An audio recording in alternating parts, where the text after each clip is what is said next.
Hey, everybody, and welcome to Pals Chat. I am your host, Gina Parker. I am here with my co host, Ashley Jones. Heyo. So, really quickly, I just wanted to say to our subscribers, well, I just wanted to say hi to our new subscribers. DJ, welcome. Allison Casey, Princess Lucy, Jennifer Volpe, Sade Howell, I believe is one. Hey, guys, you sound great. You sound like the best of people. Awesome. And now we can get into our podcast. Ashley, what Awesome. have you been into this week?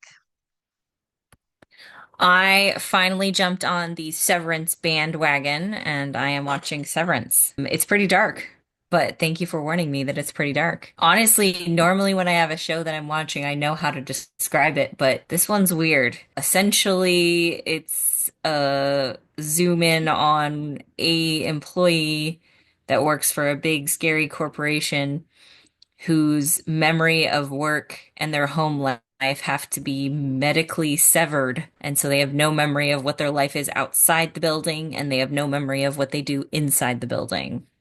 And it's pretty dark and suspenseful. And yeah, Yeah, that's it. So, where are you in it? I think I'm 3 or 4 episodes deep into season one.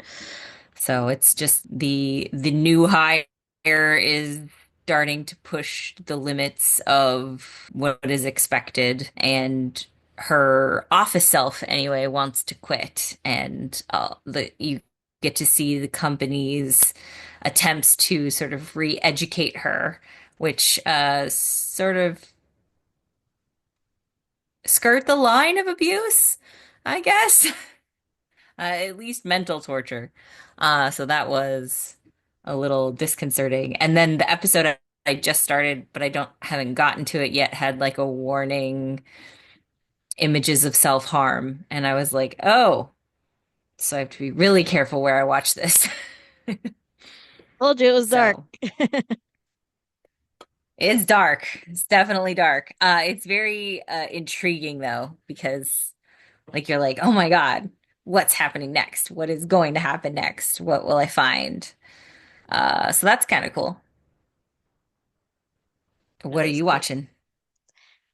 Well, I mentioned in our last podcast recording that I there's a new soap opera starting called Beyond the Gates, and it started. So at the point we're recording this, there's been 2 weeks of the show. I'm into it so far. You got a lot of different storylines starting, a great cast. I think everyone's still getting used to each other, so the chemistry's a bit off, but I did want to just say, yeah, it's good. Everyone watch it. Soap Opera Digest, the magazine, did a rank of their 50 best soap opera couples of all time.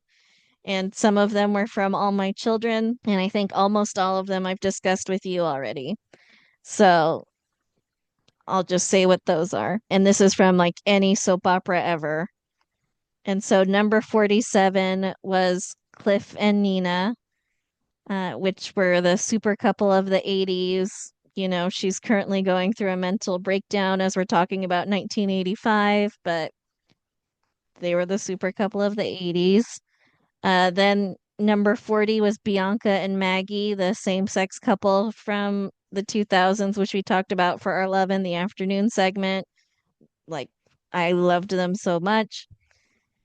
Haley and Mateo, that's Kelly Ripa and Mark Consuelos's super couple. That's how they met, was on the show, and they're still married and hosting a talk show to this day. And Oh, we have Greg and Jenny, who Jenny was just killed by the what was closing it called? jet ski. She was killed by the jet ski. They were number 22. Tad and Dixie, number 13. I love me some Tad and Dixie. Katie McLean was kind enough to give us an intro to one of our past podcast episodes. That was so nice of her. And then number Hmm. 7, out of all super couples of all time, Jesse and Angie. And, you know, they had staying power, they had chemistry. They're the couple who Hmm. kidnapped their own kid. So Yes. And they are part owners of the club. I don't think so anymore. I think that all fell Not apart anymore. once Jenny Oh. died. Oh. I remember it revolving around a club. It was. And I don't think I ever said they lost the club, but once she was gone kind of Oh thing. man. But they're still raising their child, so that's good. Yeah, little Frankie. Anyway, so those were the All My Children couples that made it to the best soap couples of all time. In the meantime, we can talk about this week, which is All My Children from May 20, 1985 to I think May 30, 1985, somewhere in there. And so we'll get into that right now. So, where we last left things is Tad's mom's like, "Hey, thanks for giving Tad a job." And Erica's like, "I didn't hire him." So his mom is making him call Adam Chandler to see if he actually has a job. And Adam's like, "Yes, you do." And so Erica's a little annoyed he did that behind her back, but she's like, "Okay, I like him enough. Tad's a buddy." Hmm. And then, okay, so Cliff starts accusing Andrew of killing Zach Grayson because Andrew and Cynthia were each other's alibis, and then found out they were neither of each other's alibis. And so, Cynthia had that gas station one from a few Right, weeks right, ago. right. She was looking for her receipt. Yeah. And so it's like, okay, well, if she has an alibi, that means you don't have an alibi. And he's like, I Mm. actually don't want anything bad to happen to Daisy. I'm not trying to, like, you know, screw her over for a murder I committed. So Adam has begun dating Cynthia to make Erica jealous, or he's trying to date Cynthia to make Erica jealous. It's not working. It's not Um, working as in Cynthia is saying no or Erica's not being jealous. Erica's not being jealous. Ah, because Erica doesn't really like him anyway. Yeah. Then we have Donna. Donna is having nightmares that she killed Zach. And her husband, Benny's like, oh, it's just a nightmare. And she's like, yeah, it's just a nightmare. But also, they're both kind of thinking, like, did she just kill him and forget about it? And it's coming up in nightmares. Has I she don't, had mental issues before or is just like, basically, she used to date Zach, and she's the one who brought him to town and felt guilty that he, was committing rapes and, hmm, defrauding people and doing all this stuff. And so she felt responsible for him, which might be a hmm, reason why she took her anger out on him. hmm. Now, in real life, if you had a dream about committing a murder, I wouldn't think you committed a murder based on that evidence alone. But But it worked for the soaps. Dreams are totally reliable. there's a moment where Erica and Brooke confront each other, where Erica's like, I don't really ever want to talk to you again because my husband Mike died saving your life. And seeing you reminds me of that. So we're done talking forever. And Brooke has the grace, which she usually does, one of my favorite characters, Brooke, to say, yeah, I get it. I'm going to give you your space. To this moment, she was like trying to be her friend, or they were just in the same circles, or They're always kind of rivals. I think if you talked about all of Erica's rivals throughout All My Children, Brooke's number one. Susan mm, Lucci said Brooke is number one because they're both extremely intelligent and capable women who have the exact same taste in men. Erica dated before she knew he was her brother Mark. Brooke dated Mark. Erica was married to Tom.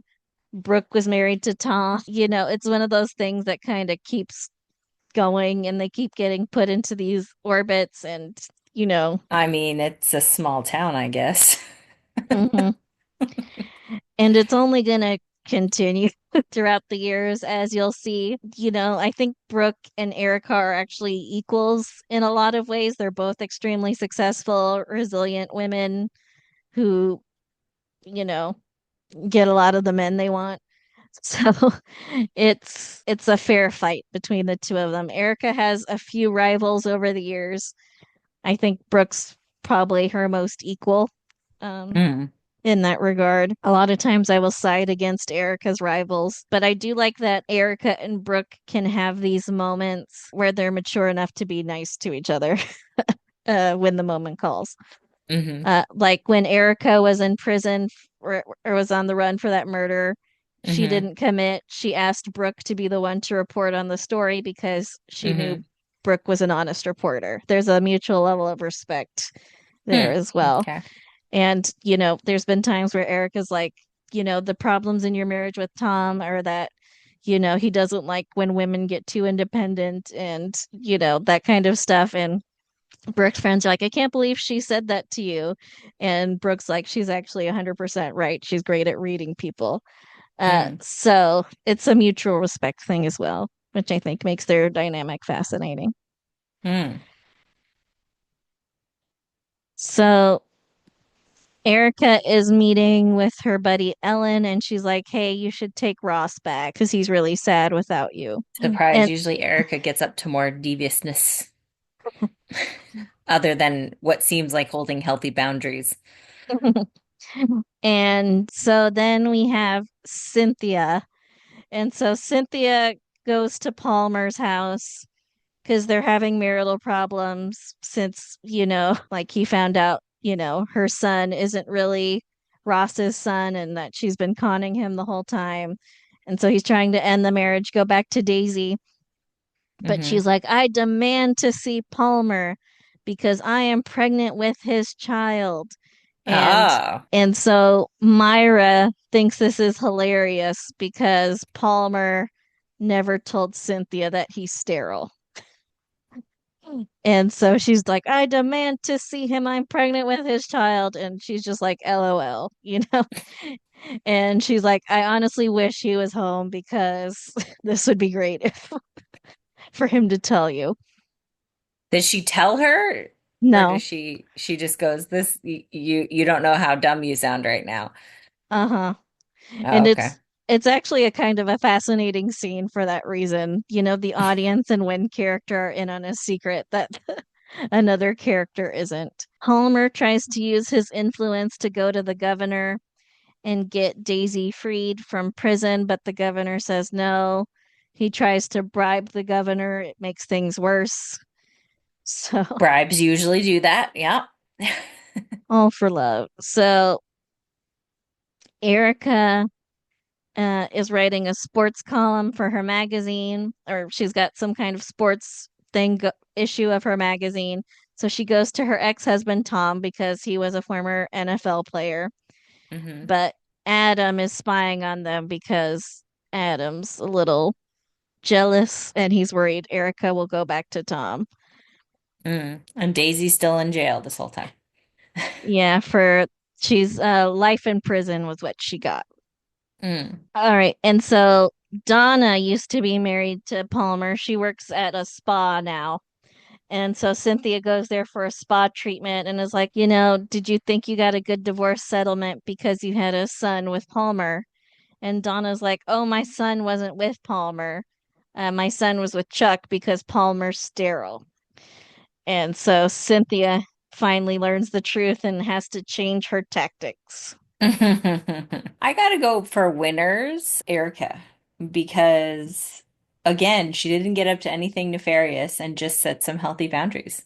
She was just very upfront and honest with her, I guess could say best rival, and just said, "Hey, I don't want to hang with you," and moved on. And Brooke accepted it, and it didn't appear to turn into any kind of, you know, crazy chick fight. Hmm. So she's a winner because she's grown so much over the years. I feel like the loser this week though is Tad because he's still just like haplessly going along with this plot to spy, but he doesn't really know what's going on. Feel bad I for was him. gonna make him my winner for getting a job. No. His mom made him call and everything. And everything. Yeah, Tad's my winner because he got a job. He doesn't know how bad it is yet. So he got a job in New York. That's hard. For loser, I'm gonna say Palmer for trying to blackmail the governor and also failing at it. Um, Not only is he trying to do something nefarious, but he's doing it badly. mhm. And so he's my loser of the week. I think Once. that's it. Please like, subscribe, comment. We love the comments. Email us at amcrewatch@gmail.com. We have merch. We have our Patreon. Our links are always in our show notes. Well, Well, bye. bye. Thank you for listening. Our theme song is Wouldn't It Be Nice by Sound Mirage featuring Lady Rand. Please rate and review, download, subscribe, all the things. And you can email us at amcrewatch@gmail.com. Thanks. Talk to you next week.